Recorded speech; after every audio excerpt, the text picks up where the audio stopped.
Gaming and BS episode 292 being recorded Monday, May 2nd, 2020.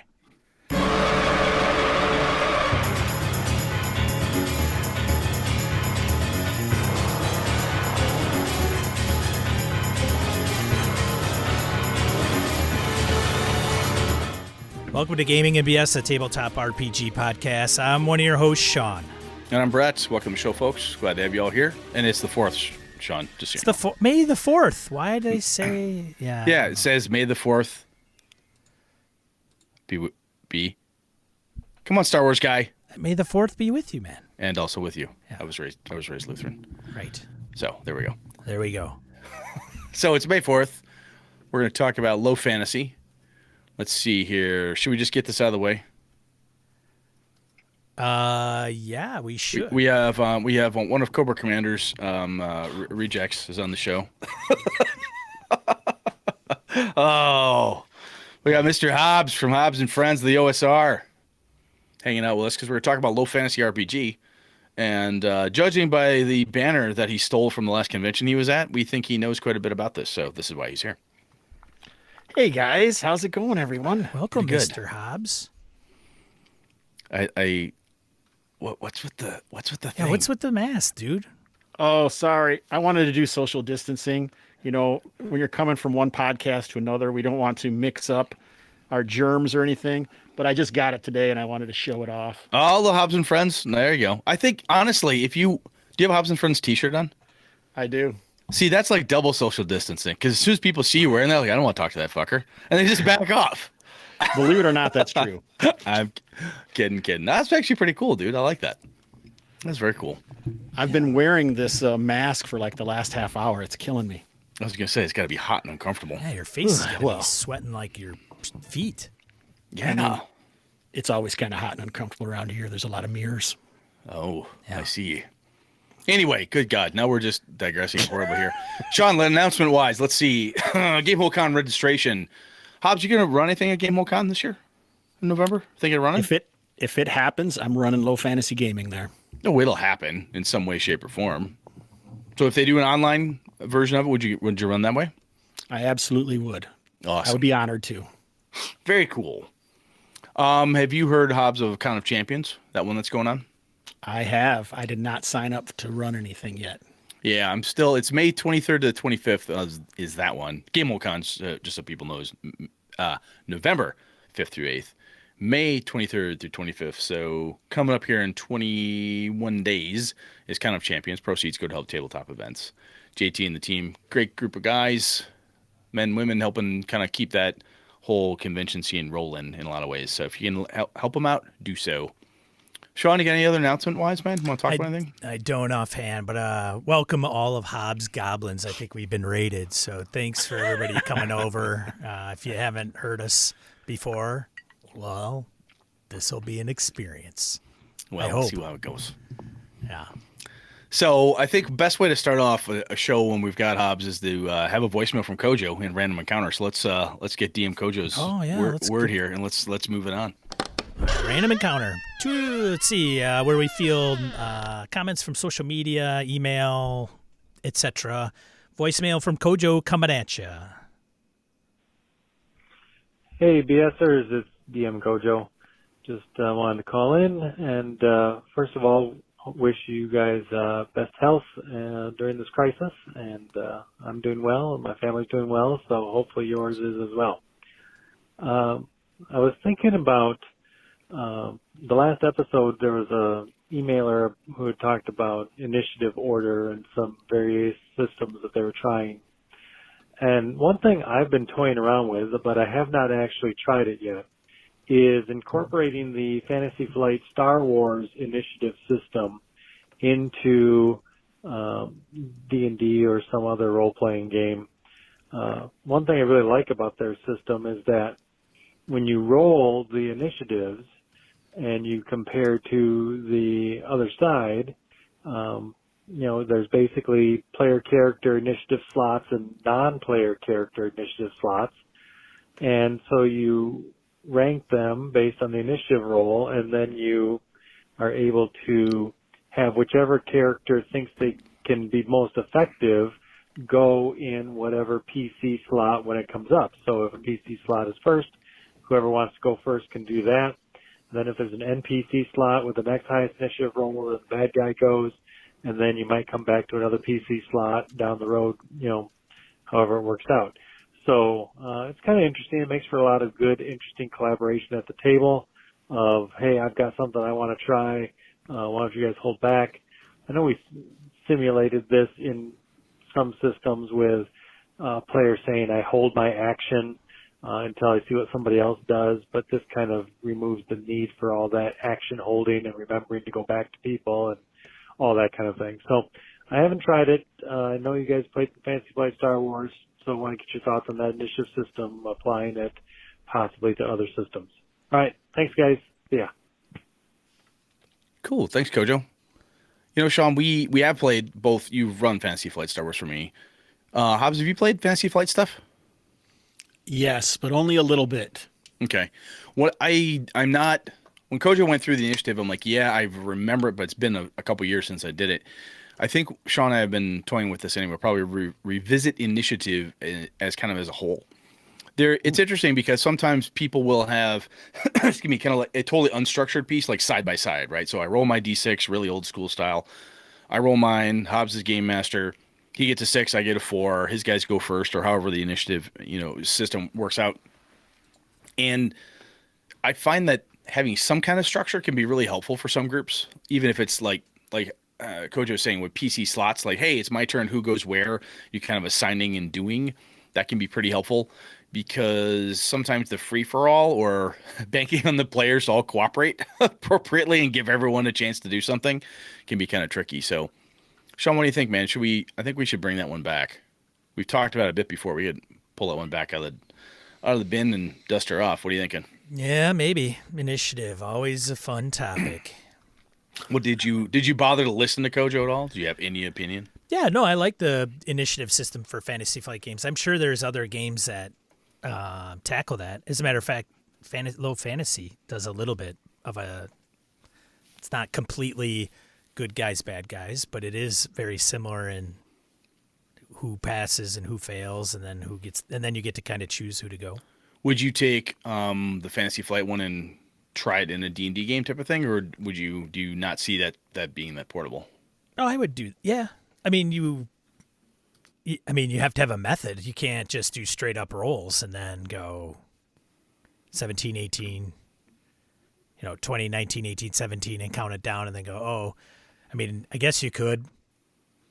And then everybody that beats the baddie can choose when they go. I don't think that's a big deal. Sure. Wow, that was super not helpful. Thanks. Okay, just because I'm going to make you read the next one, Sean. Pay attention this time.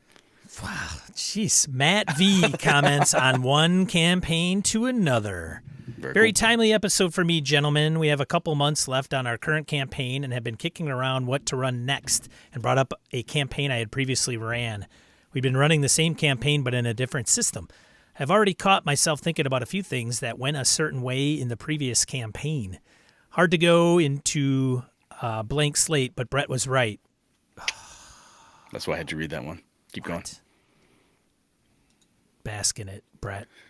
I am. That's all I got. That's all I got this week. It's a new campaign, and this group may go through it in a totally different way. My last group took the good path almost the entire way through, but there are plenty of variables, and I need to be careful not to nudge them towards one path or the other.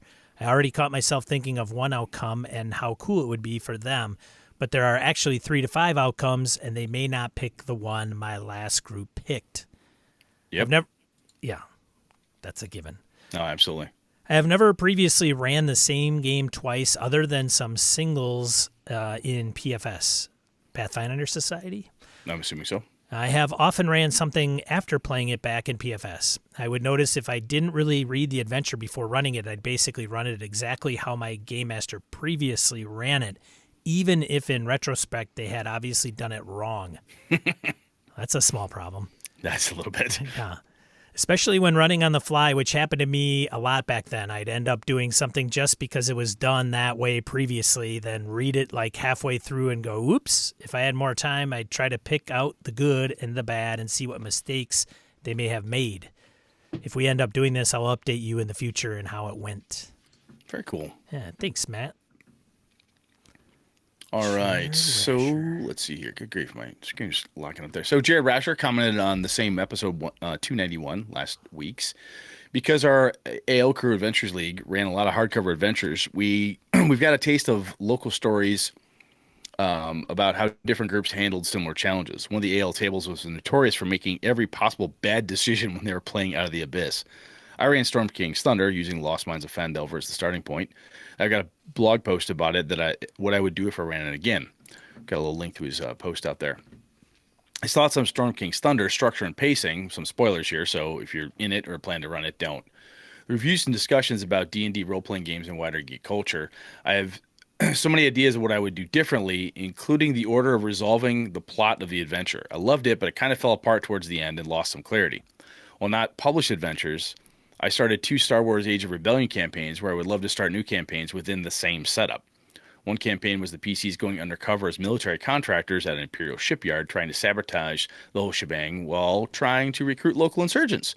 Another one has to do with all the PCs starting 6 months before they enter the rebellion, playing through the first session where the Empire ravaged their planet, and skipped ahead 6 months with him already in the Alliance. I had to watch Brett's recent Avalon one-shot because I was also a former Reverend Cat. That's true, he did play Reverend Cat. And can attest that my Reverend Cat, Cleric of Hermes and Matron Mother of the Street Urchin Runners, was definitely different than the others I saw. Cool.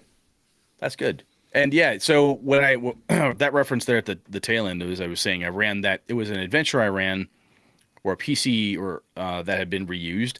It's always interesting to see how, as a point of fact, when people come to a campaign that you've done before, you've run before, or if you're running an adventure you've done before, somebody grabs on that NPC and they play them drastically differently than the last person did. And you can learn a lot from your setting if it's like a homebrew thing or whatever, and you put it out there and like, holy shit, that's I've never seen anybody play a priest like that before in this setting. Interesting. I guess those exist now. That's kind of cool. So cool. Sean, you got anything more on that one? Are you ready? No, nothing. All right. You can have the next one. Gabe comments on episode 290, weapon damage. This was a pretty great episode, guys. Good pick, Sean. Hey. Or should I thank Hobbs? Oh, little thunder stolen. Little thunder stolen. I'll have to look up Hobbs's show. Oh, see? We do pay off, Hobbs. It's a long investment, but long. that's bad. 2.5% interest, man. What do you expect? Yeah, it's not good. Yeah, if he spoke about this recently, but here are some thoughts, possibly engendered by hearing Hobbs's talking about this some other time, possibly from OSR articles from Smoldering Wizard or somebody. In original White Box D&D, all weapons did 1d6 damage. Mm-hmm. That's right. A dagger did the same damage as a longsword. Realistic? Probably. I have heard someone argue pretty convincingly that a knife cut is a knife cut. Its efficacy is all in how a weapon is used. And it was this episode that caused a eureka in me, a pretty exciting one. What if that is what should be done? All weapons do the same damage. Maybe. Because tell me how you're doing it, how you're using it. I think different weapon damages is definitely preferred by players, but I would love to game in a narrative slash descriptive manner with D6 damages. Incidentally, in original, all hit dice were D6 too. Correct there as well. Absolutely. I think so. What he's talking about, what Gabe is getting at there is saying, hey, is D6 damage, right? So we're playing Hobbs' Game Master. I roll my D6 damage. If I don't add any narrative flair to what I've done, I'm trying to hamstring the orc leader, I'm trying to stab the bandit in the eye, he might be like, okay, cool. D6 plus 2 on that one. Or I'll give you an extra D6 or half or whatever the case is. So, yeah, I get that. We've talked about narrative combat a number of other times, and I think that would be an interesting flair to add with it. Excuse me. You'd probably have to have the right crew or at least try to set some kind of boundaries. Yeah. or what equals this type of description equals a +1, or this type of description equals that. Because depending what group you're running with, if some people aren't very narrative bent, they're more, I'll say the phrase power gamer. Well, that's probably not 100% accurate, but you got somebody who's used to a number system, like, hey, this does D8, this does this does this. And they're like, well, how do I make this longsword do longsword damage? I could see that argument coming out. So it would probably take some practice for some folks to get used to. Doesn't mean it can't be done, and it would be cool. Might take a little bit of practice, but I think the end result of that could be pretty darn slick. So that's kind of neat. That's a neat idea. Yeah. All right. So, yes, Phil emailing us on Mothership. Good grief, my screen is locking up like crazy here. I can't get anything. There we go. Hey there, gentlemen. First things first, I do want to say it was a pleasure meeting you both at Gamehole this past year, and hope the season is treating you well. Well, thanks, man. Did I read the wrong one? You did. I did. But, Holy shit. You know what? It's okay, Brett. I went the wrong one. I wasn't going to say anything. You The audience would have never known. But, Phil would have known. Phil wrote in. Good God. Well, we would have got Phil. I had that, I'm such an ass. Anyway, back to Phil. Email us about Mothership. God, I suck. All right. I've recently discovered your podcast. It's fantastic. So that's one I should read. Absolutely. Like a number of people, I find myself a lot of time on my hands, so I've been going through your back catalog. I love hearing you talk about Cthulhu and Astonishing Swordsman, Sorcerers, Hyperborea.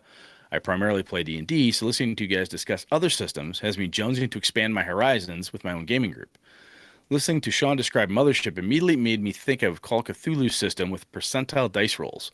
I have some familiarity with COC, so on Sean's recommendation, I picked up Mothership Player's Guide, Dead Planet, The Haunting of Ypsilon 14, all in PDF. We read this one last time, Sean. Did we? Mm-hmm.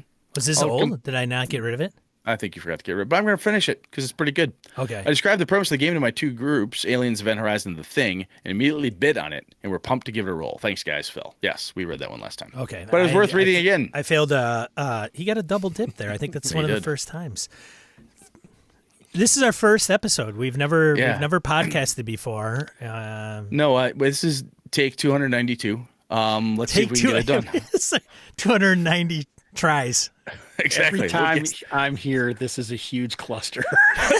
Yeah. So I'm just. Hobbs is making me nervous. He does. It's the star power. When a guy like Hobbs shows up, you just I'm sweating. I don't know what to do. You know what, Brett? You were right to begin with, man. Read the last one. He was right. Yeah. You want me to read it? Yeah, you do it. I'm breaking on Hobbs. Hobbs is looking at me. I don't even know what to say. Hey there, gentlemen. First things first, I do want to say it was a pleasure meeting you both at Gamehole this past year, and hope this season is treating you well. That said, I have a question for you both. We'll include Hobbs on this, too. Yeah, why not? When one of my 5e campaigns I run went completely off script, I found myself scrambling for content, only to discover that my players wouldn't bite on the adventure hooks for anything I had planned for one night. From that point on, it's been both tremendously rewarding and profoundly tough to prepare for whatever comes down the pike. Mercifully, I've been able to keep things coherent so far, but my question simply put is, how do I balance using books and written adventures with sandbox play without resorting to more railroady methods? I love how most of the WotC books have a good balance of places to go and things to do before things kind of weave back into the center to finish the narrative they're telling. Any ideas? Love the show and wish you and yours the best. Good gaming, Jerry. You know, Jerry, one of the problems I think you're running into there is that you can't, not that you can't, but what you've planned and what you lay out there, even if you were to say, hey, look, I've got these 16 different things, you're like, hey, they're probably going to, oh, fuck, they went over there. If they're not biting on, and you're not going to have 16 things. God, that's a lot. 3 things, 4 things, that could even be a lot. It's super hard to do, right? I think potentially an option would be, again, off the top of my head here, is that if you have an idea and you're playing D&D and you're like, well, there's a dragon over there, and maybe they'll go for the dragon. It turns out they don't want shit to do with the dragon. They want to go after griffins. Change the dragon to a griffin. You can reuse the thing by changing the MacGuffin. You can reuse the module, the adventure, whatever you have, by swapping out one baddie for another, right? So if they don't care about orcs, they want to fight goblins. That's pretty simple. Orc lair becomes goblin lair type of thing. And if they want to go after the bandits, and they don't care about the orcs, and you didn't even have bandits in it when you started, you can do a similar thing. You can flip the script on the orc component and turn them into bandits, changing different pieces and parts. Sean, what do you think in there? Anything? Yeah, I think you could do all that. I don't disagree. I have nothing more to add for value on that, Brett. You serious? Yeah, no, I think that's good. You just hand out train tickets and people do what they do, huh? No. I think that if you did what you mentioned, that would work. All right. Hobbs, what would you do? All right. So I just so happened to have recorded another episode of Hex Talk yesterday, and we talked about this exact thing when you're running a sandbox and you don't have the information or the thing that you want to do and they're not interested in any of your hooks. There's tons of little products out there that you can get and just have sitting next to you that you can actually run right out of there. You don't have to prep that much. And even if you have to say, hey guys, you've gone somewhere that I wasn't planning on, can you give me 5 minutes to, look at this and set it up for you or whatever. And then you can just take off. There's a lot of great ones. We would say good vanilla things, so it won't break your setting. It doesn't have anything inside of it that you're going to have to rewrite your entire setting or your whole campaign about, like, one-page dungeons, five-room dungeons, Gabor Lux's Fomalhaut magazine, layers from Simon Forster. There's actually a good one from Steve Grodzicki called Adventure Frameworks that does the same thing. I wouldn't change the dragons into griffins. I would just put griffins somewhere else in some lair that I had laying around, because I want the players to be able to have that agency to choose. Because if there's nothing wrong with just adding the dragon wherever it is in the other place if they don't know where it is. Yeah, totally. But I don't like switching that up, and I like the players to be able to make informed decisions about what they're going to do. So I don't want to have to, if I'm just going to change it anyway, then they don't have any agency. So I'm going to want them to be able to have it inside of a sandbox. That's not true. It's not true at all. But okay. Okay. All right. Let's fight. No, fight me. No, what I'm saying is that they want to do something. So if you say, hey, I'm going to use this adventure, however you want to do it, you're reskinning a thing, you're taking a thing and making it fit because they decided to go somewhere. I love your advice, though, because there's tons of really kick-ass ideas out there. And one of the other pieces to this is it's reading a bunch, and not everybody has time for this, and then going through and saying, wow, you know what would be really cool? This is a neat dungeon. So on my iPad or wherever, I've got dungeon maps just ready to go in case I need them. And that's an experience thing that I've learned that works for Brett. Like, hey, I keep this shit handy. And sometimes, it's as simple as I keep monster pictures handy because sometimes they're like, hey, I wanted to go deal with X. I'm like, I need something. Oh, this is inspirational to me. And sometimes just the inspiration piece. And for the quick and dirty, to say, well, there's a potential to do this. Nobody knows what the dragon's lair looks like. They just know there is a dragon. You can take the dragon's lair, retool it for the griffin, put it in a different mountain range. The dragon's still there. You'll just rebuild the dragon by the time you get there. But what we're talking about here is keeping your options open, and however it works for you is awesome. Yes, but I didn't mean to say that it was a wrong way of doing it at all. Everyone should do it however they do. And I was really trying to get your goat, just like you're trying to get mine. So I think it's interesting, though, is because if it's a lot of it's experience driven, like what's working for you. And if you find that when you show up with 4 preset, well-defined things for people to do, and they don't bite any of them, they want to go somewhere else. If you have sketches of things, and sometimes this is where you get to reuse some of that wonderful, cool shit you did the last 2 campaigns, right? So I'm positive that if I were to run a D&D game right now, and somebody went off to do something, I'm like, okay, I need I'm going to do a siege. I do tons of different siege type of ideas. You're trapped in an inn, something up. You're in this place. You're in a dungeon. There's a siege. You're trapped in a room. It's a reusable thing, and there's nothing wrong with doing that stuff, especially to keep that evening going.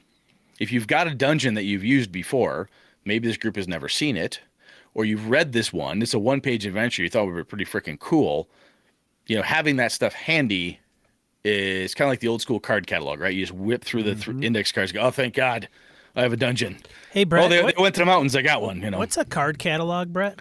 I can't get them anymore because the Misdirected Mark guys bought all the goddamn card catalogs. They bought all the index cards, everything. It's terrible. Inkwell Adventures. That Yes, Joe, I've picked up a couple of those over the years. he has them as well, and he's making more. He's also the guy that does Hexographer and Worldographer. That's right. So those type of things, PDF wise, if you're cool on PDFs or hard copies, if you got to have those, you can print them out or whatever. But you go to your DriveThruRPG and you can find a lot of really cheap, small things that can be enough inspiration to get you started, right? I think the trick can be sometimes, and without Jerry here to bounce us off of him, is like, do you feel that in order to have a really nice, kick-ass, rewarding session, you have to have the whole thing planned to a certain level of detail that makes you comfortable?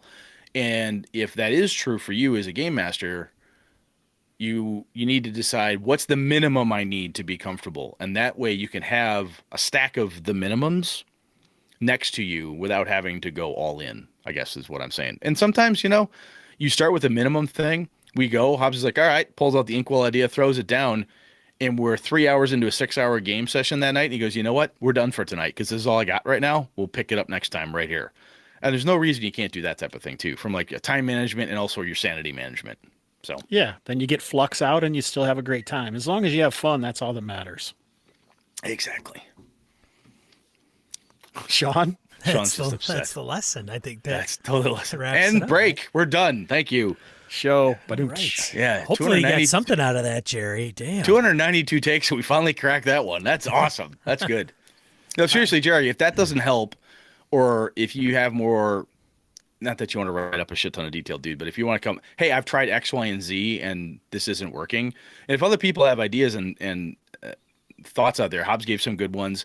We've got other BSers who've always had some really good feedback for us. So if anybody else has stuff that could help Jerry or anybody else who's in that predicament, what is it that you're doing in a sandbox type of setting to prepare for the inevitable, they did what now? It's going to happen. So how are you prepping for it? If you've got ideas and advice, let us know. We'll share it. Yeah. We'll share it. Totally will. We're good Let's people. get to the main topic so Hobbs can talk some more. I can Yeah, let's do drink that. more beer. All right. Main topic. Main topic. All right. Hey, we're talking about quilting this evening. Thanks for joining, everybody. Exactly. This is my quilt here. Look at that. Low Fantasy Gaming by So this- Pickpocket Press. So this started because Sean played in a low fantasy gaming game with Hobbs at Virtual GaryCon, correct? That is it. And I asked him, was it fun? He goes, I don't know. I don't remember. It was, it's a Hobbs game. No, I'm kidding. He said it was a lot of fun. I'm like, wow, that's cool. I read a bit about it. It was one of those games that's on the list of shit for Brett to either pick up, read, sort through. So I'm like, all right, cool. I'll go get the version that's on DriveThru. Throw him a little. I think it was pay what you want. I can't remember. I threw some money at him because I feel like a dick not paying actually for a full free. game system. If you get Yeah. if you There get the we go. version, Hobbs is holding up the original version, which we'll have a link in the show notes. It's pretty cool. So I buzzed through it and I'm like, huh, this is pretty interesting. And much like Astonishing Swordsman and Sorcerer's Hyperborea, I read the rules a couple different times, like, ooh, this sounds great. I've not played it. Sean has only had a passing connection with low fantasy gaming. You're like, Hobbs, that's a dude. He's a buddy of ours. He loves this game system, as you can tell by the banner. So we figured, hey, let's get somebody on here smarter about this than we are, not about other things. I fought it. I fought Only it. this is one thing. I fought it and I fought it and I fought it some more and finally caved. Fine. arm wrestling we'll contest. have Hobbs on the damn show. All right. So, Hobbs, I'm going to start grilling you. You ready? I am prepared. So when I look at this, and some people are going to say, is this an OSR game? As an OSR guy, I think between the three of us, we all play plenty of OSR. You play more than I do, currently anyway. So do you, within the OSR genre, do you think it fits that kind of the do-it-yourself mode, that whole kind of rulings over rules piece? Does it fit that for you? For me, probably not. But, I'm a grognard, and I'm going to say I feel like it really rides that line between old school gaming and 5e modern gaming in a great way. So would you say that it's kind of, I've heard that same argument about Dungeon Crawl Classics from other people in the past. Would That's you say right. it's in that same it's in that same. It's got a good Grognard OSR feel, but it still has enough new stuff to it.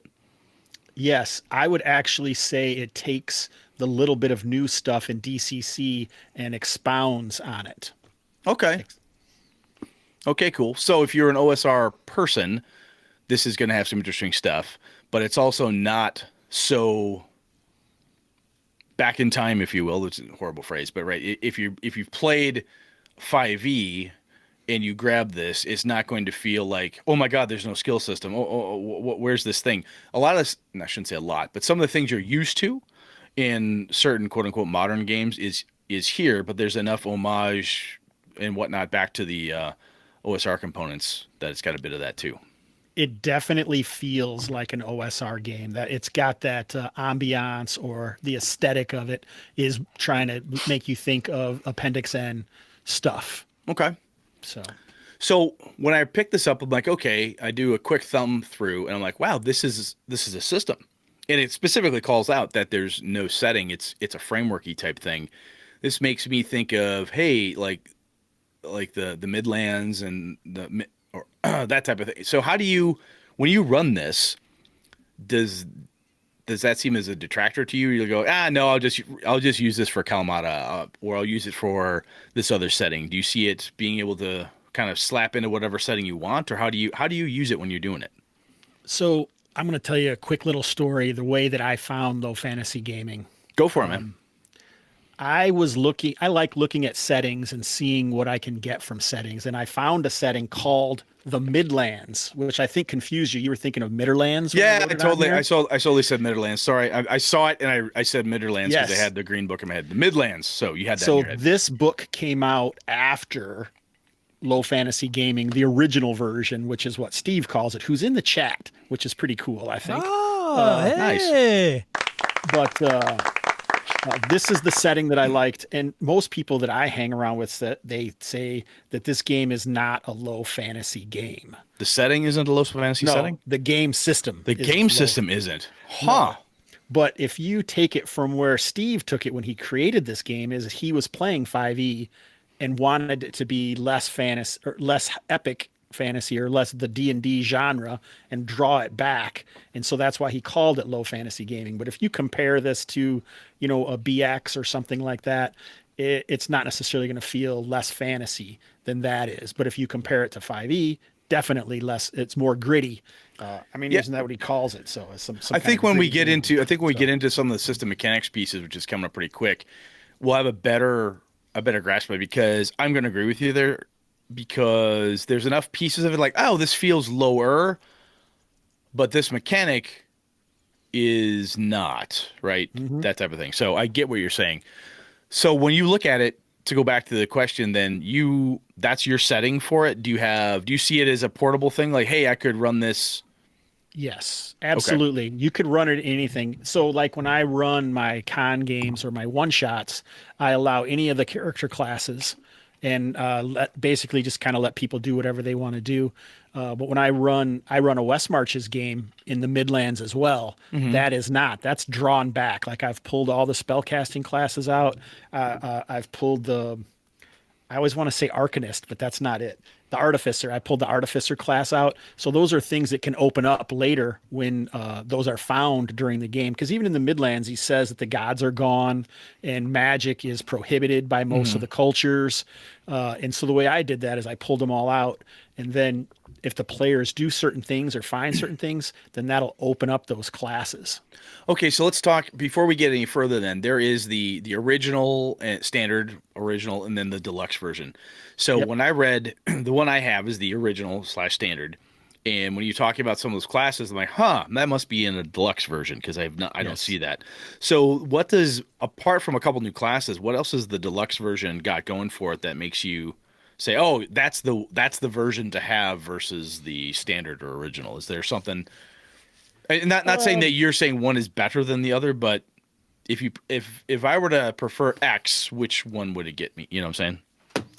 Well, I think that the one thing to say that original is better is because it's free, and he has no problem letting it be free. If you want it, just go and get it. He's got it on his website. Everything is there.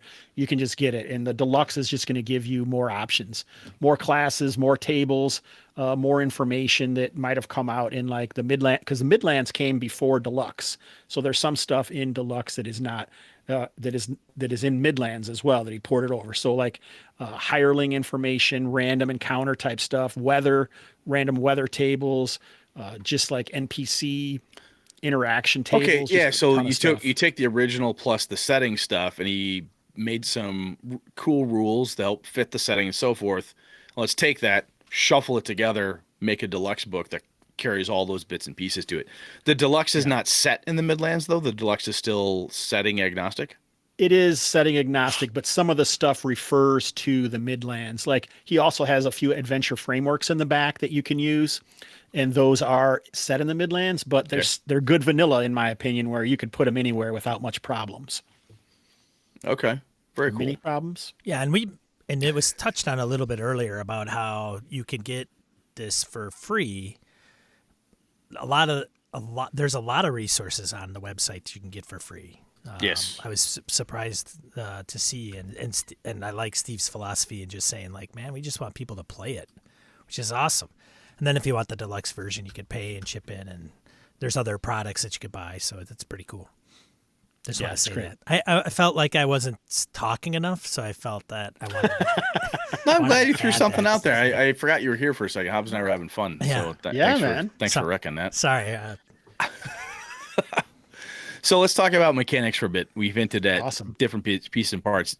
When you look at this, what's the core mechanic? How would you define that, Hobbs? You say, hey, it's a D20 core? Yeah, how's this damn thing work, Hobbs? So Brett asked me on the show after playing his game, he's like, what do you think, Sean? So is it a great system and blah, blah, blah, blah, blah.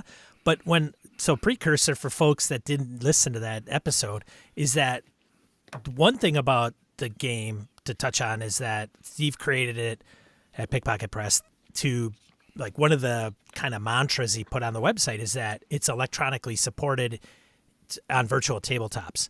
So when Hobbs had the game set up, the character sheet in Roll20, which is what he chose to run it on, was awesome. Like, it was really well done. It's laid out. It's got everything done, and you just literally pick what you need to roll. So I didn't have in-depth need to know the rules, right? When it's already kind of in it's a one-shot con game.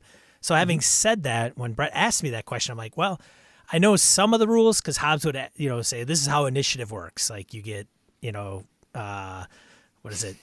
A super. He's laughing. We'll get into that later. You know what I'm saying, though. No. Yeah. So is it D20? And how would you describe the core? So most of the time you're going to be rolling a D20 for a lot of things. It's got your regular attributes that you think of most of the time. Mostly, I guess. So strength, dexterity, constitution, intelligence are the main ones you'd be familiar with. And then he's added willpower and perception. And then another one, luck. This also has a luck attribute. So most of the time, like when you do attacks, you're going to be rolling a D20 and it's ascending armor class. So you're going to try and hit that armor class or above. But like, there's to do skills. I mean, I guess I don't know how far you want me to go, but no, so that's cool. I think so we've got a couple quote unquote non-standard, like from a D&D perspective anyway, stats, willpower, perception. Which wisdom a lot of time, wisdom, but some people use wisdom for perception. So really, what isn't there? Oh wait, charisma's here. I didn't say charisma. There is charisma as well. And luck isn't even, it's over here. But so, the only real one I have is perception that is new.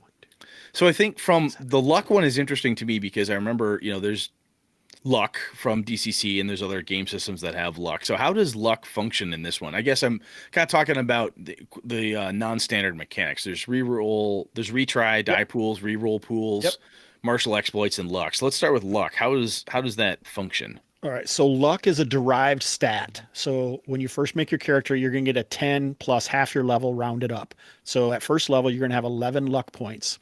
and he uses luck for various things. So you could use luck like they do in DCC, where if you don't know who it should be, and instead of making a random roll, let's say Brett and Sean are both playing, okay, who has the lower luck? This is who this thing happens to. We're going to do that. But the other thing is it's used for saving throws. So every time, you're making a saving throw, I could say, so like if it's dragon breath and you think someone should dodge out of the way, I want you to make a luck check modified by dexterity.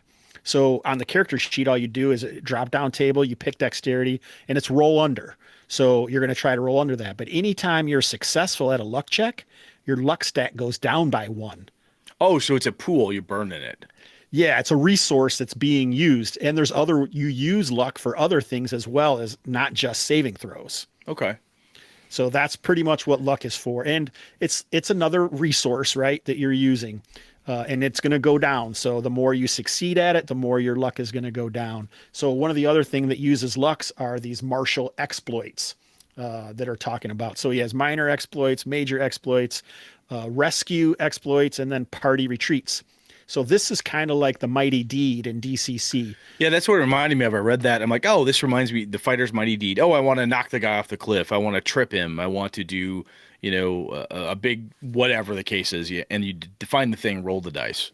Yeah, if the narrative, that's the first thing you're gonna have to do is define it narratively, and then there's some other, game mechanics that have to be like for a rescue exploit, you have to be within 30 feet of whoever you're trying to rescue, and you can do it outside of your turn, which is another cool thing, which allows characters to be more survivable in this game. So Sean is about to get chopped down by Hassan with his giant two-handed falchion, and Brett is like, oh no, I'm going to run over there and knock him out of the way. Okay, are you within 30 feet? Yes. Does that narratively work? Yes. All right. So you have to make a dex check, and if you're successful at that, this would be a skill, right? But you're defaulting to dex, so it's roll under. If you make it, nice. Now, if it's with the rescue exploit, now you're going to have to make a luck check, and then I could say modified that by any of the 7 attributes, and then but if it's lower, then it's going to be less and less. So in the beginning, you can do a lot of rescues, you can do a lot of saving throws, you can do major exploits, but as you're burning your luck, down, you're burning it. It's going away, and if you're using that. Now, when it comes time for, you to make a saving throw from the save versus death at the spider at the end of the fight, oh, shoot, I used them all on rescues and major exploits. Now I'm in trouble. Yeah. So you got to pay attention to that. Okay. So the other one that I noted, the reroll pools, that one kind of threw me a little bit. Not threw me, but I went, huh. So how are those working? What's the purpose to them from your perspective? So there's a few things that you can do reroll pools for. And to be honest, I don't have them memorized, but it ties into skills. Okay. So what skills are in this game is you have your attributes, and then skills use those attributes. But if you have the skill, you just get a +1 to your attribute. So if we're talking stealth and the attribute is dex, and Brett has a 15 dex, well, so when I say make a stealth roll, you're going to get a 16 and you have to roll under. Which is actually kind of cool, because one of the things I liked about how I used to run, and I know a lot of people did this with like BX and stuff, is like, well, roll under your dex, roll under your strength. And this is very codified to the fact that it's always roll under your stat number, and these skills just modify your stat number either up or down. Right. So that I like that. It's very simple. If you have the skill, you can use your reroll pool to re-roll it. If you don't have the skill, you can't. So Brett has stealth, but Sean doesn't. You're both making stealth rolls. You fail your stealth roll, but you can use your reroll pool to re-roll it. But Sean can't, because he doesn't have that skill, so he can't use his reroll pool for that. And you get 1 point per level in your reroll pool for the session. And he uses long and short rests, but they're more extended and a little grittier than they are. He says, since this is nice that he's in the chat. He's in the chat. He's probably wondering why the hell he's not on the goddamn show. I didn't know that guy. Anyway, keep going. Skills, luck rolls, and all dead or mostly dead tests. And there's also some unique features or some class abilities that allow you to use your reroll pool for other things. Okay. Like if you're a cleric of the war god Graxius, then you can use reroll pools. You can use your reroll pool for combat rolls, which is pretty cool. So I can't. So I hear that, and my first thought was like, huh, that it reminds me of advantage disadvantage, right, from 5e. Like, oh, if I was proficient, More in like a thing, inspiration. well, it's similar to that, but I could also see because he's giving me bonuses. Rolling 2d20 and take the highest one is essentially a reroll. Well, this And game you uses roll. advantage as well. Yeah, I know. So that's what I'm like. It's like, wow, that's interesting. And then there's advantage on top of that. So that's kind of Yes. cool. So, So yeah. is this game using advantage the same way a 5e advantage is from your perspective, or do you see a difference? It pretty much the same way. To be honest, I don't even know if I've tapped into advantage and disadvantage that often. The most time I use advantage and disadvantage is like one of the combat things you can do is charge. And if you charge, people, if anything attacks you, they attack with advantage. Okay. So that's one way that I think, but I can't remember too many times. Like if someone has a skill for something, like I may not even make them make a test. So like Sean, like the stealth roll before, oh, you're so quiet. You're wearing perfect armor. I'm not even going to make you take a test because you're more proficient with this, obviously, but Sean's still going to have to, and it's going to be a dex roll, and you can't use your reroll pool. So it's got a lot of different like nuanced things that affect what's going on. And when I say that it can have some story game elements, when you're doing these martial exploits, The narration's important. I mean, if there's like, right, they're in charge of narrative now. I hit him really hard, dude, that ain't gonna cut it, right? Right. Yeah. I want to do double damage. That's not how we do this. That's how I'm seeing it. That's lame. That's weak sauce, right? There's got to be something more to it. Okay. Yeah, so it does add that narrative element to combat that a lot of other games could be missing, like an old school game. A lot of times, I always say that stuff is there and has always been there, but it's really up to the GM and players how they're going to use it. This actually gives you a codified ruling to use it. Yeah, like the Mighty Deeds component, right? It gives you a thing that says, look, mechanically, this is how you do it in order to incur this thing. We've talked about this before. Can you game master over above through a rule system you don't like or something? Yeah, of course you can. But if there's a rule system out there, this one is telling you this is the type of game that the author and the people playing it want to play, right? It's informing the type of behavior that you're looking for at the table. So I buy that. Mm-hmm. That's cool. I don't think I talked about like party retreats. So he's got an actual system that you can do a party retreat with. That was pretty cool because normally it comes down to, Sean leaves, Brett debates, so on and so forth. But having the whole party does a thing in mass where you kind of, as players look at each other, fuck it, we retreat. Yeah, it's a way to get out. So because there's no, like we talk about, I know you guys talk about this, and counterbalance. Mm-hmm. And so and if you're playing a BX and the creature that you're fighting has a better movement rate than you have, you're pretty much fucked. Yeah, you're dead. Yeah, it's gonna run it's you over, down. Right? You can say I'm gonna run all I want, but unless you can figure out a way to slow them down, and that's just another thing where players can use the environment to try and make that up. And then in BX, say it has that. They have that whole chasing type of, I can't remember it's kind of a weird matrix depending on the number of people in your party versus the number of people, whatever. Well, in this game, all right, you just say, all right, yep, we're going to retreat. And then you make a roll. If you fail the roll, you didn't get out. If you make it, then you did. And so whatever's happening can keep on happening to you, or however the GM really wants to run that, But then you've got a mechanical thing that says success failure as opposed to argue. Look, the dice landed, man. This is what it is. It's an empirical yes or no type of answer. I like it. Yeah. And it also uses, when you talk about how successful is the die roll. So it has total failure and then it has great success. And this is what Sean was getting at. So there's a couple different initiative ways. In the old way, I don't even know how it's done, to be honest, but in Deluxe, all you do, I think that he has like 5 different ones. The one I specifically use is you just make a dex check. So, and if you succeed on the dex check, you go before the monster. So, okay. So the monsters, you don't roll as game master. You're just like, I'm waiting for the players to see. Yep. You roll initiative. Who goes first? Either me or them.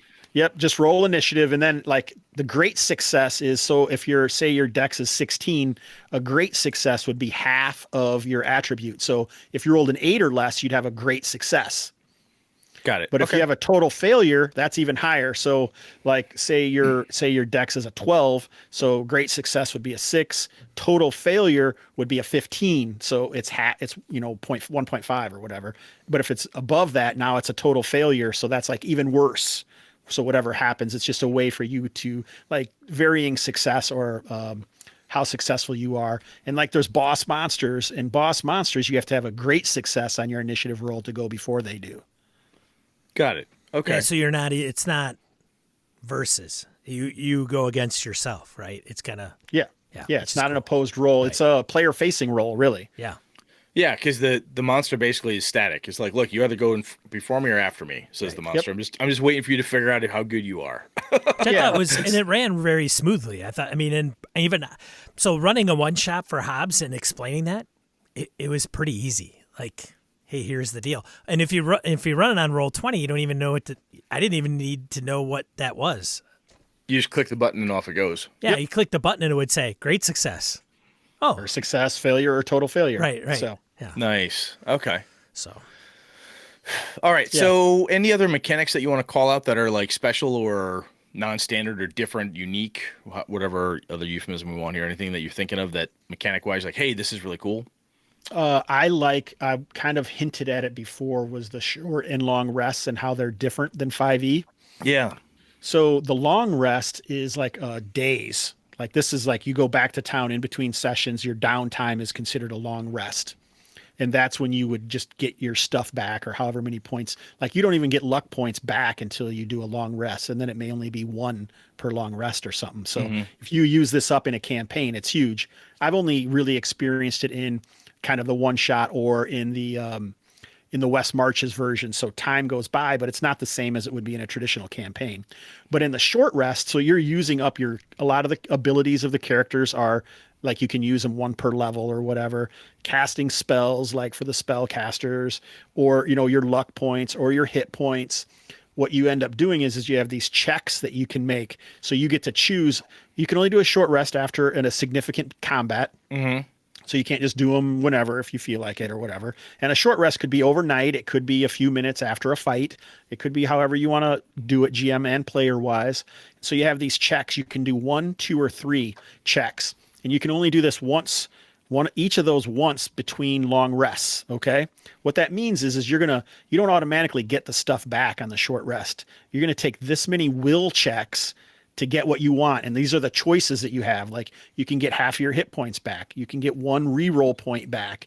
You can get, heck, I can't even think of another one. I like that though, because instead of like, oh, you get everything. yeah, you get everything. This is like, okay, short rest, you get back this to this. Now, granted, in 5e, there's certain things you can't get back out until a long rest and so on. Right. But this is They still get a lot though. Oh, fair amount. I mean, I've got my Tomb of absolutely. Annihilation group 5e, and they're play for an hour, short rest, and I'm like, come on, seriously, you guys like that battle itself in game took like 10 minutes. You need to change. Yeah. You need to use the alternate rule, dude. What's the ultimate rule? The alternate rule in 5e. Oh, is, alternate rule. Yeah, Alternate. You need basically Alternate rule. the ultimate rule. Fuck off. That's like the ultimate rule. The ultimate I rule. thought it was the railroad. That shit. No, the alternate rule over there. Basically, you take short rests, make them longer, long rests are even longer, so on. It's in the DMG. There's a option for Well, that. yeah, there's all kinds of stuff in there. Yeah, so I really like it. At first, it sounds a little confusing, but it also makes willpower not be a dump stat. If I want this now, it makes a difference, right? Because if you only have an 8 in your willpower, now you have to roll an 8 or under to get anything back on any short rests. Yeah, and you get a choice, right? If I get a reroll back or this or that, you're looking at it going, what do I think I need? What have I burned the most on? More player can I- choice after Yeah. character generation, which is what one of the splits that I've always talked about between modern games and OSR type games is all your choices in modern games are done during character generation, and then it just plays itself almost after that. Whereas in old school games, very little is done during character generation, and then you have to decide everything afterwards. In this game, it's a lot of both. You've never played Pathfinder then, huh? No.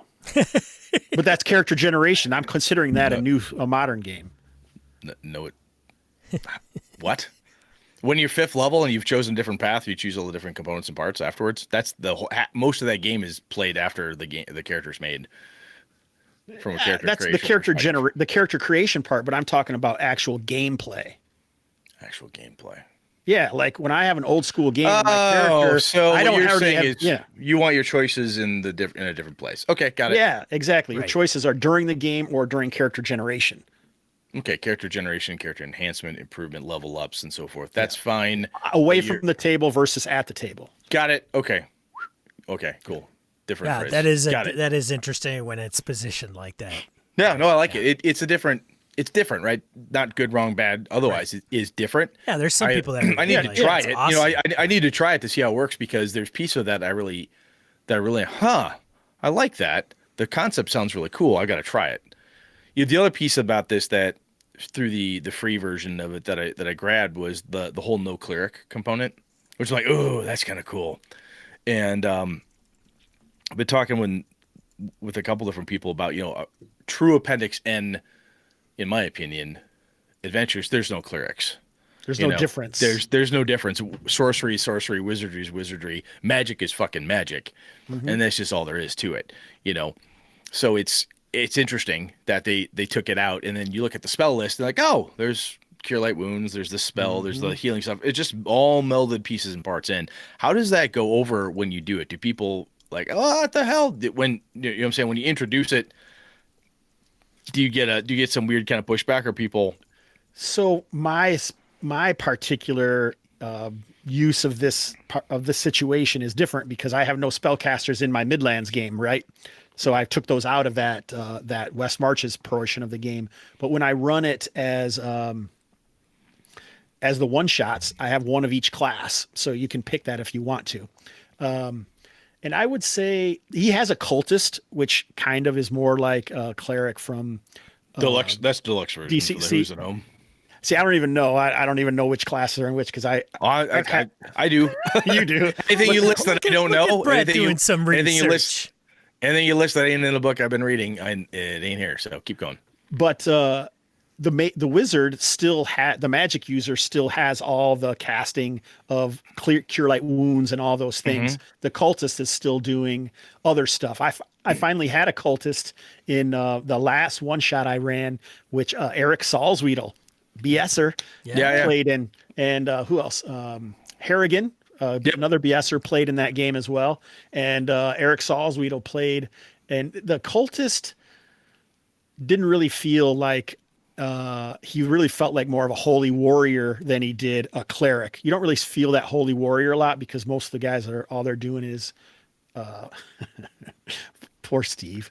All they're really doing usually is casting healing spells. Well, in this situation, when you're playing a cultist, that's not your main function. It's more like a specialty priest from second edition where you may not even have healing. It all depends on what, your specific tenets are and what's granted from your deity. Okay. I like that. So from a class perspective, is there anything else that now granted how do I do this? So in the original free version, there's no clerics, like I said. So we've got cultists in the other version of it. Are there other classes that you're like, oh, this is unique to here, or within the deluxe version, or the only version apparently? No, are there other classes out there you're like, hey, this is pretty cool? Because I love the fact that the magic user has access to the healing spells. That's the character that's doing the casting, right? The others aren't doing that from what I can see. So are there other ones that kind of it feels that from a niche protection perspective, it feels pretty well done for what I've read. Where I don't feel like, hey, my rogue is totally stepping on my barbarian, who's stepping on a ranger, who's stepping on a thief, on the cleric, blah, blah, blah. It doesn't feel that way at all to me. No, and I haven't had that feeling either in all of the plays I've done, whether they're like one shots or in the West Marches game. The Artificer, we haven't really talked about that. The Artificer is a little different. He's kind of like a mad scientist where you can have these creations. It could be like a chain sword, or it could be like more like an alchemist where he's throwing, these different fumigation bombs. I've never had anyone play one. And I don't like reading rules that much. So that's why I could see somebody reading that going, you call that low fantasy? Jesus Christ, a chain sword? Are you kidding me? Right. It's lower. Yes. Right. It's lower. Yeah. And it's not that much different than like a gnome tinker or something like that in a D&D game, I would assume. But it could be it's not affected by the race. And there are races in the low fantasy gaming, and I don't even remember what they do because almost everyone, I only have people play humans, and every class character that I made for my one-shot games are humans. But there's different cultures in the Midlands that give, different aspects of the characters that is pretty cool. And I mean, you can add that stuff. It exists in there, but it feels more like the concept of monsters are truly monsters, except you do have the beastmen, the scorn that exist, which are kind of can fulfill all of those other things, orcs, gnolls. It can fulfill all of those. You can have them look however you want. So one of the pieces that I was going to say, so we talk about low fantasy. For me, and Sean, I've had this discussion debate on the show before, and other people have weighed in. Sometimes when we say low fantasy, people go, low magic is what you really mean there, sir. I'm like, yes, harumph. And in this case, magic is scary. It's not that common. And when I looked at, the healing being the wizard, the magic user has those spells and so forth. The other thing I liked within the free version I was reading is like, hey, look, your potions and stuff, your one shot, one use magic items, those you're going to find more often than the, +3 flame tongue blade. That's not common at all. You're going to find more one shotty type stuff. Is that how I have not read the deluxe version. You have that. Does that carry over to there? And is that how it plays when you're running it? Same type of feel? Yes. I have not used any magical stuff at all other than like the equipment that comes with the classes. I have not given out any magic weapons, no wands, rods, or staves. None of that. Is that you're a stingy prick, or is that because really that's both. The feel? A little bit of both. But no, seriously, you don't even need it though. That's the thing. Yeah, I was just gonna ask you because when I read it, I'm like, it's telling you basically when I read it, like you don't need a lot of this stuff. These are fun to have kind of tchotchkes, or it's a big damn deal when you find a big thing. But I didn't see parsing through, like I said, the free version. I'm like, there's nothing must have magic weapons to hit, must have +2 or better. I don't see anything like that. So to your point, Hobbs, you don't really need it. Yeah, you don't need it. He did put out the companion book. Mm-hmm. Which is cool. Yep. And he's added like masterwork stuff and some different things like that is sort of, you can consider adamantite weapons. I don't know if that's in there, but it's the same kind of concept from other D&D games that use masterwork or high quality that would give you a bonus or something. Yeah, it's a bonus to hit, not magical, but it's finely made, or of a meteoric iron or something crazy, so you get to have the deal. Yeah, got it. Okay. So that doesn't that feels like that would play in pretty well to the low fantasy feel, right? Where you have fantastical things happening, but this is not. I'm not calling. I shouldn't say calling lightning, but I'm not summoning ifrits. I'm not wish spelling. I'm not summoning, the will of the gods and have this big blast of, turning undead, and some of the epic, if you will, perhaps is a good phrase. Some of the big bang magics in your D&D 5e and Pathfinder, some of those, that's just not here, and you don't need it for how this is working. It does. He has, like in the deluxe version, changed the name of the spells to have more of a kind of narrative flair to them. Okay. Like Magic Missile is called like Unerring Leash of Pain, or nice. Arcane Aegis is like a shield spell, and there's a slumbering type of spell for sleep. And to be honest, I haven't seen a lot of that used at this point, so I don't know that deep. I haven't looked that far. But like I was gonna say, DCC has its like, hey, it has its Gonzo magic components. I mean, charts and lists of, hey, you tried to cast a spell, you turn into a chicken.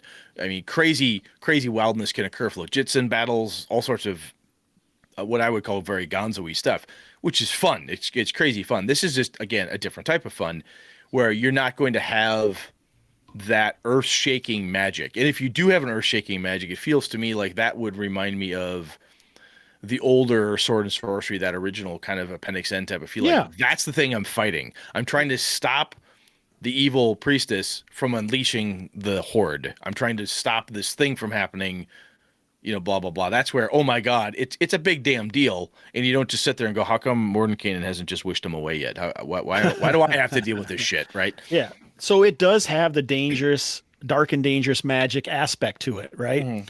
So every time you cast a spell, you're going to roll what your DDM is. So like it starts at 1, and so every time you say I'm going to cast a spell, you're going to roll a d20, and if you hit that or below it, then you roll on the dark and dangerous magic table. And every time you cast a spell, that's going to go up until it happens. Your threshold will go up.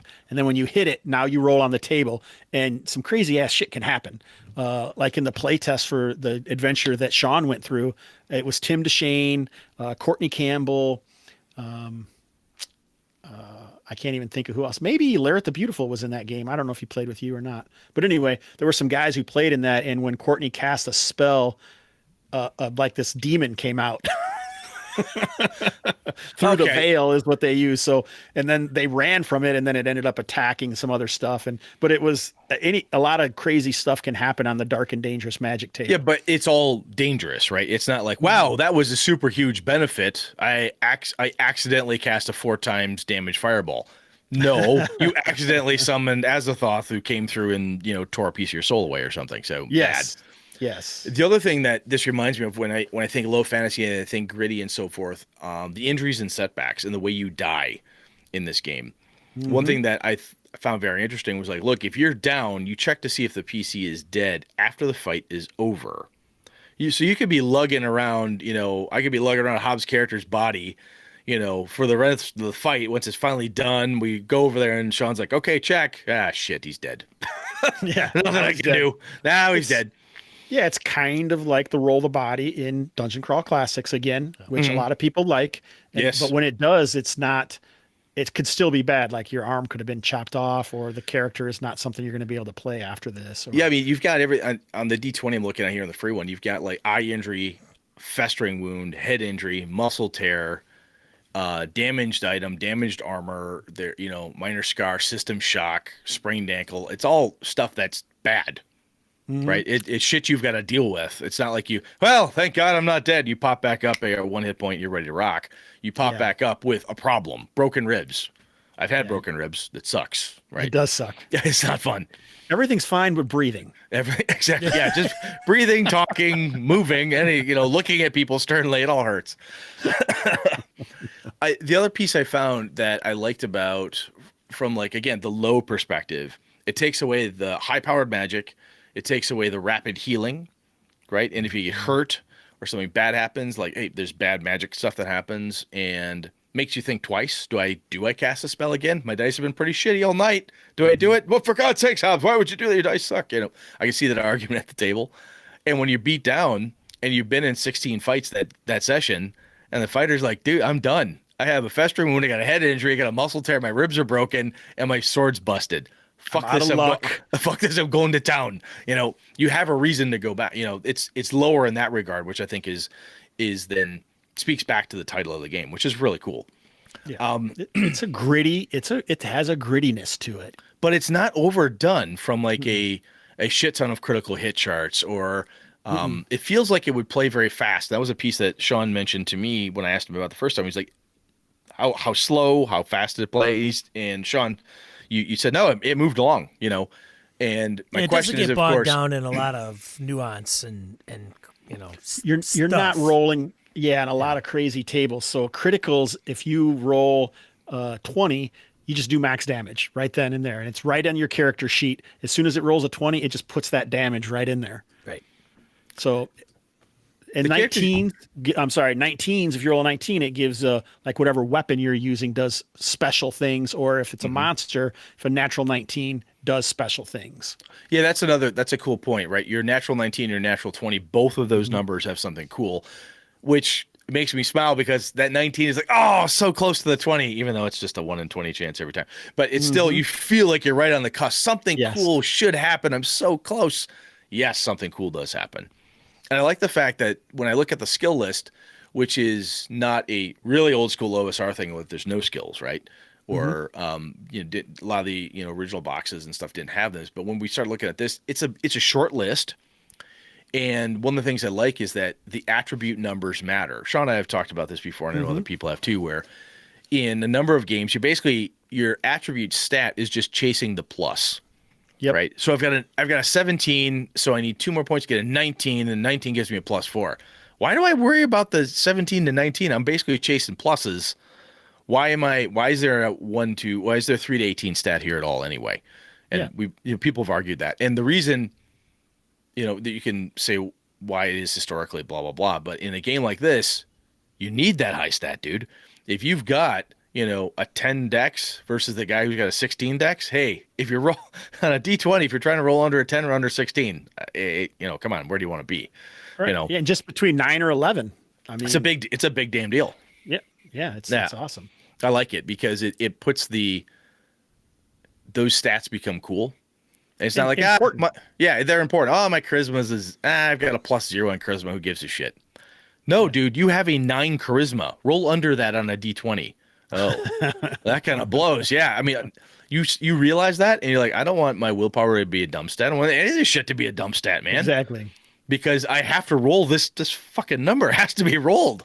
It's not just the plus to add to something else. So, no, I like it. I think it's pretty cool. Let me see.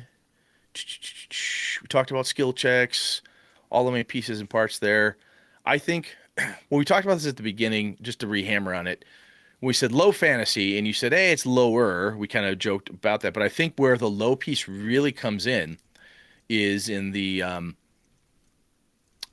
combat, the magic, and not only just spell casting the dark magic, but the prevalence of magic in it. If you're using this rule set, even if you get the free version and you're running it in your own setting or however it is you're doing it, the way it's designed and set, you're not going to have earth-shattering magics.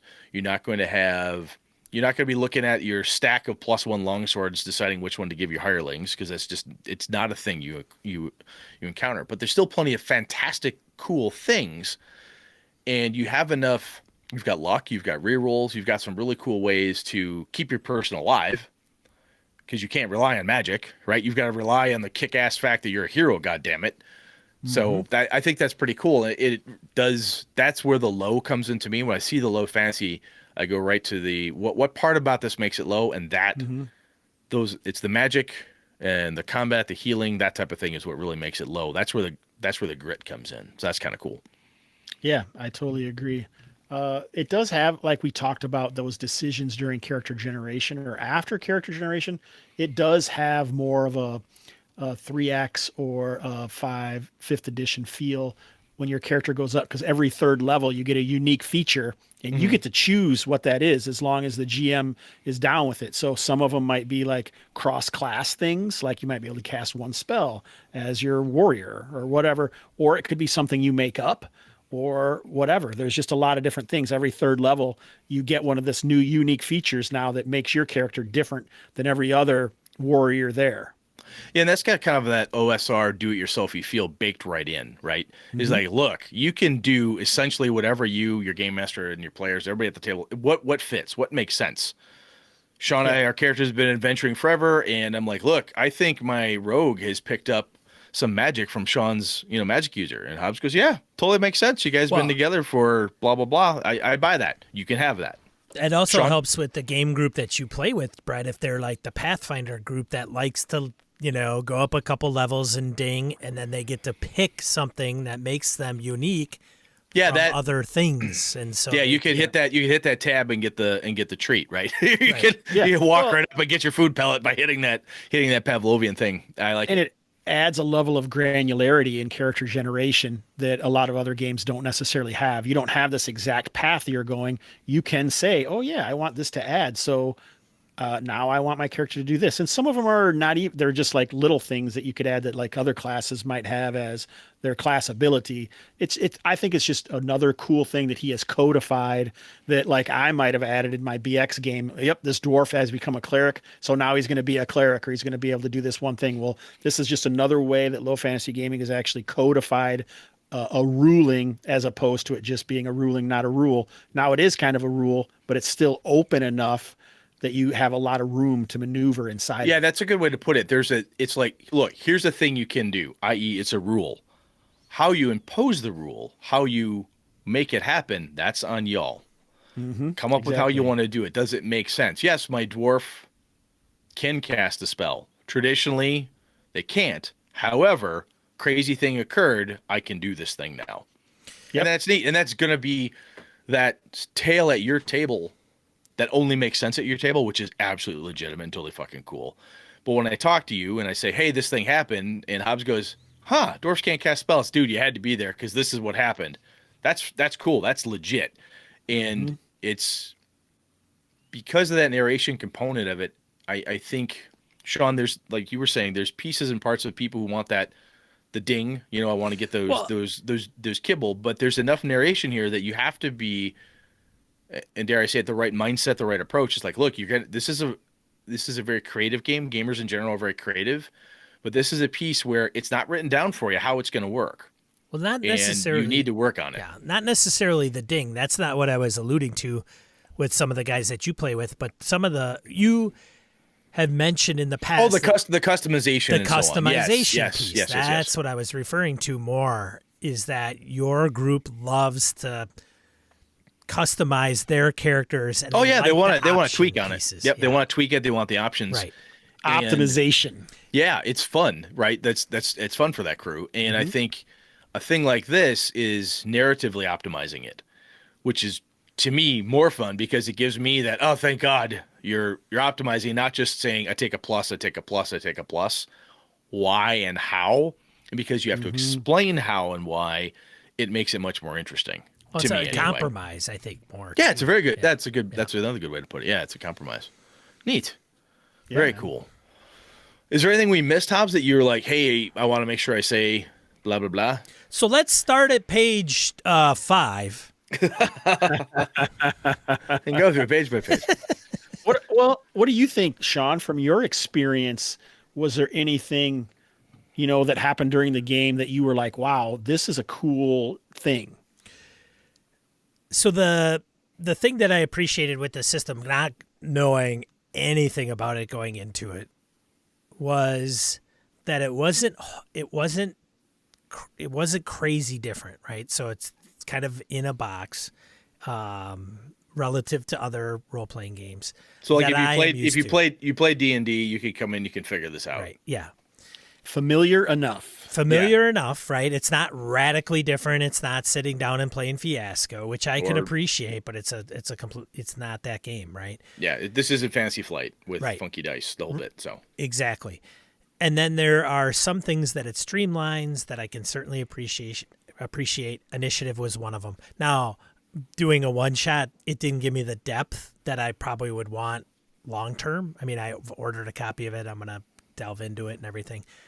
So, but I think with Brett and I think a lot of other gamers, we always look for these rules and we buy different games seeking something. And I don't, whatever that is. And I don't know if it the ever perfect game. The perfect. Where game. is it?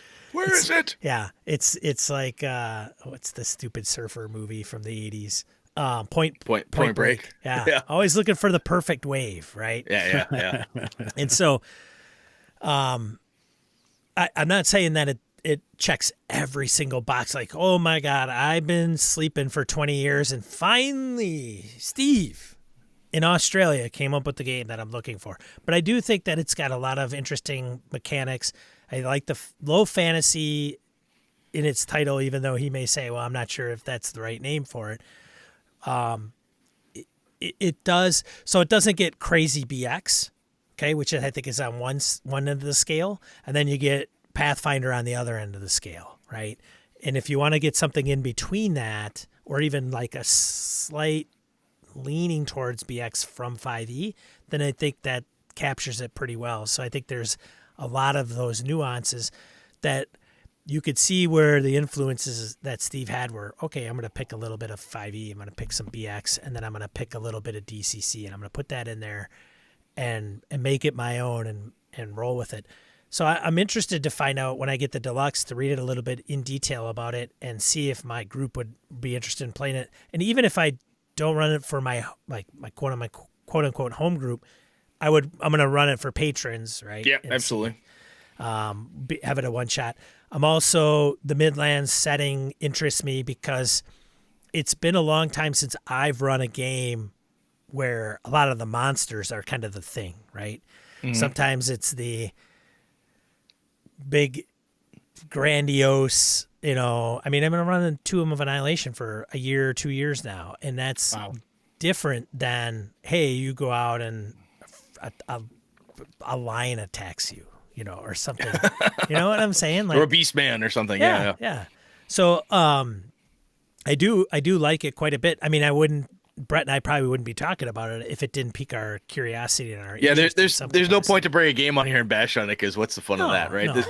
The other thing I thought was we tried really this game and let us tell you how it sucked for like 3 hours. Blows. Yeah, Jesus, no, that's not. We That's get a enough of that goof. everywhere else. Exactly. We're much more refined than that, despite our name. Yeah, if you don't like it, just log on to Twitter. You can find someone who hates everything you love. Just look around. Who hates my stuff? Yeah. So the other thing I want to point out is that from a writing, reading, and digestibility perspective, it's really well done. The free version, I've not read the deluxe. Obviously, I don't have it. However, I bust through this once, and I read it a number of days ago. It's still in my head. Now, granted, I read lots of stuff and whatever, and I'm not wicked smart or anything. But you read Wicked this thing smart. through, it makes sense. It's easily referenceable. I got to a point I'm like, where is that flip? Oh yeah, there it is. Flip back. It doesn't waste a lot of words. It doesn't try to be smarter than it needs to be, which it's not an insult. I'm just saying, look, it's telling me what's happening. It's telling me how to do it. It's saying, here you go. The free version is a wonderful instruction manual of this is what I'm trying to tell you how you can run a game. Use this he's stuff. using layman terms as opposed to Gygaxian. Yeah, So he's you not don't going need crazy on you. You don't need your dictionary next to it while you're reading it. And I think for rules, that's nice. I would say if I was going to pimp any other thing, it would be the adventure frameworks. Okay. Oh, yeah. Okay. So there are, I don't even know, probably 30 adventures just in this. And he also has a patron, which he puts out one of these a month, just a little framework. And that's what I ran. That Whitestone Tower was one of these. It's like 4 or 5 pages in here. And it usually is going to have like a random encounters to get to wherever you're going, like 2 or 3 different story hooks. And then some of the stories are more in depth than the other ones. And he mixes some of them up. Like one of them you play monsters, or one of them might be more like a funnel, or he keeps saying spruiking, and I don't even know what the hell spruiking is. I think it's like a shill. Pimping. Yeah, pimping it or shilling it. There Whatever. Shilling it But that's what I'm here for, right? So No, absolutely. I might as well tell you everything. And I know people who don't play low fantasy gaming, but still get these adventure frameworks to use for other games, because they are that good vanilla feel that you can put in anything and just run it quickly. Like our man, Jerry Garcia, when he's done with the Grateful Dead, he can just grab an adventure framework and just toss he's never heard that before. I know. But so if you go out to DriveThru and the free version's there, it's free. And as we said, he's like, hey, grab my book, play it. It's 184 PDF pages cover to cover. And that is literally front cover to back cover. It is not 184 pages of reading. It is fast. I digested it really quick. And from a free perspective, this is where I read through and went, I think I want to go browse over to where I can get me a deluxe copy, because this looks pretty cool. I think there's enough meat in this free version, unlike other things I've seen that are free. Like, I don't think I can do a whole lot with this. I could run a campaign with this free version. Yeah. I don't need the deluxe version. I could absolutely grab this and run a game for a few weeks, a couple months, whatever it took. You can have a damn good time with this thing. And it's free. So, hey, and it's a complete game. It's not a game where you have to use something from another. I'm not saying you can't do that, but like Dungeon Crawl Classics does not have any wilderness exploration rules in it at all. It just expects you to have the basis of how to do that on yourself. Well, this game has everything in it. You could just read this book and run the game without knowledge of any other games. Yep. No, absolutely. Absolutely. I just want to say, because Steve did a really good job at, we keep saying Steve, but Pickpocket Press and Steve, is one of the things that he put out online about low fantasy gaming is when you get to the website and he says, like, what is it? And he really laid it out in 1, 2, 3, 4, 5, like 8 points. Simple rules. I won't get into the details. Simple rules, fast engaging combat, dangerous and gritty, quasi-realistic world, treacherous magic, bold adventures, open sandbox, and generic rule set. Right? Those are the highlights which is cool when you're setting out to create a game that you say, look, in order, like, hey, these are the things I'm trying to hit in this game. This is what we're doing. And this is why you would want to explore this. I think some people they create a game, but they don't like, this is what I was going for. It comes out in play, and it comes out in maybe like marketing material, or they put it in a synopsis and drive-through. But when you lay that out, like, these are the 8 things that I want to hit, and that's my goal. It's a bold move too, because when you do that, when Steve puts it out there and says, "Hey, look, I want to hit these 8 points," yes, I can judge it and say, you know what? I think you hit 6, Steve. I think you may have flubbed 6 and 2 there. That's fine, right? But I understand what is trying to be done, and we've talked about this before. RPG books they try to tell you a story. They try to, I mean, and they all do this, and there's nothing wrong with it. They're trying to get you to be evocative story-wise. They're trying to write you an instruction manual. They're trying to tell you how to run an improv game group. They're trying to tell you how to make your own thing. There's a shit ton of stuff that goes into it. And to state, look, this is what I'm trying to do, that sets my mind and says, okay, this is what this person's trying to do, flat out, right here in front of me. There's no reason that not to be that blunt, right? It seems bold, but hey, this is what I tried to do. Yes, you be the judge. You read it and you say, you know what? I think you missed 2, or you were close, but I think if this, well then, yeah, that's fine. But I think it's just really cool. I think it's well put together. I like the way it read. Everything I'm hearing about how it runs makes a lot of sense, and this is a game I want to try. So this is pretty cool. Some people do say that some things seem more complex than they need to be. That's something that Salzwedel told me, but he said in play, it wasn't at all. See, that's why you've got to play this stuff, right? And there's nothing, and this is why when I read it, and I'm like, oh, this is interesting. I got to get a guy here who's done more than just Sean and I have. Sean tried it once. You're running it, and that's more helpful. It's like when we talked to Astonishing Swordsman with Tim, with the Shane, we gotta get Tim on here because he loves it and he knows it and he will tell you how it's actually playing. Because if I sit there and go, yeah, I read like shit, I don't like this, oh, it'll obviously suck and play. Have you played it? No. Well, then what the hell? You have no.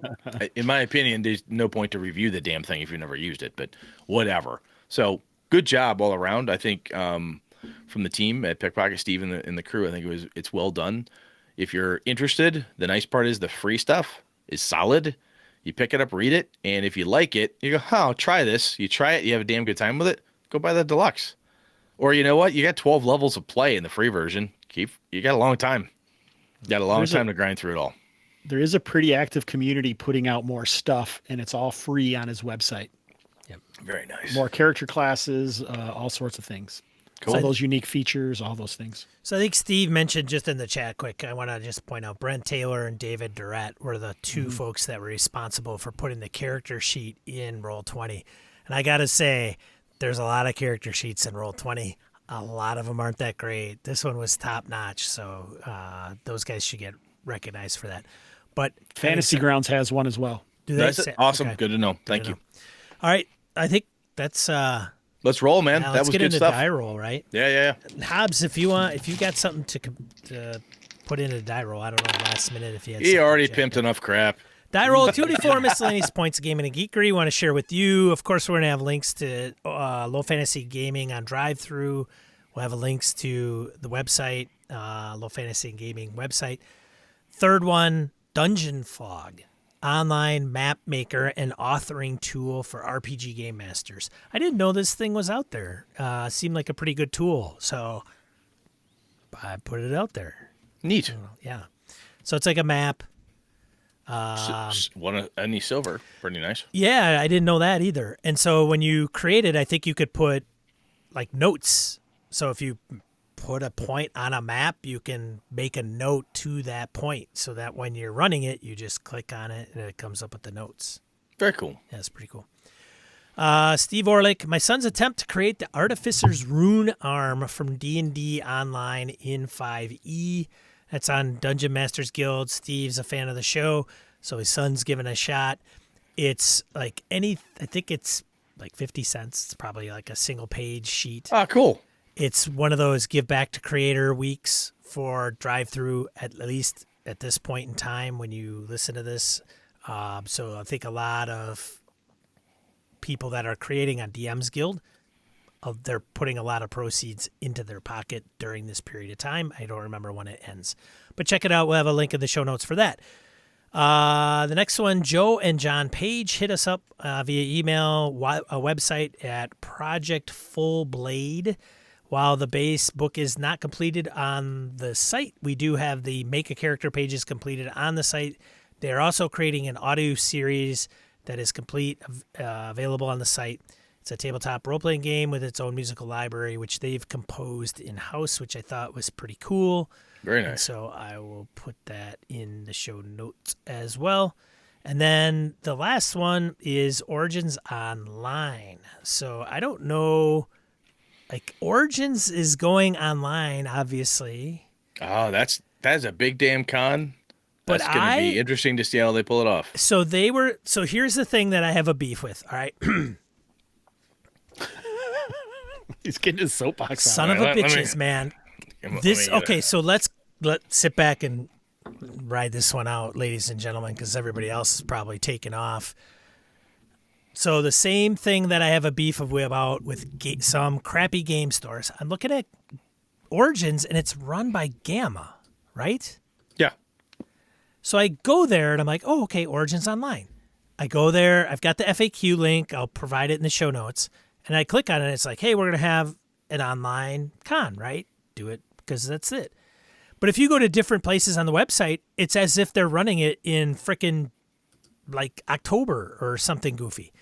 So first of all, it doesn't make any sense. And then there is there's 2 dates. There's Origins Online, Yep. which is June, and then there's Origins Game Fair October as well. So apparently they're having 2 cons. Are they, Brett? I don't know. That's what it says on the homepage. Okay, so that's the homepage says. Right. So if you go to the link that I'll post in the show notes, then it's like, hey, we will know something and we'll post like badge. That's what it is. Purchasing a badge. You'll go there and buy a badge. It says, hey, badges are pay what you want. But it says an update will come May 1st. Right? It says that. It says, hey, we'll know better and we'll post something May 1st. Guess what? It's May 4th. Nothing. And that shit's not updated.